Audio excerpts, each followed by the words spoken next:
बोला. सुवासिक बिगर सुवासिक चहापत्ती जिरे मोहरी ओवा हळद काजू बदाम विलायची बडशप. मी आज गावाकडे आलतो सहज आणि ह्या मामाला मी पहिलं म्हणजे आता 7-8 महिन्यापूर्वी एकदा बघितलं होतं गावाकडे आल्यावर. हे मामा गावाकडं म्हणजे पहिलं गाडीवर घेऊन येते ते मामानं आता डायरेक्ट 4 व्हीलर आणल्यात. म्हणजे तरुण पिढीला असं लाजवायला असं एक खेड्या गावात राहून देखील व्यवसाय कसं करू शकता ह्या मामाकडून अति उत्तम उदाहरण घ्या.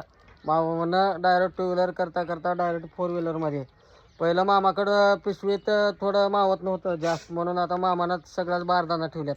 म्हणजे काजू बदाम ज्या बी काय खेडेगावात वस्तू लागतात सर्वसामान्य लोकांना परवडाल अशा तर मामानं डायरेक्ट 4 व्हीलरमध्ये गाडी घेऊन आल्यात. मामा कसं वाटतं तुम्हाला?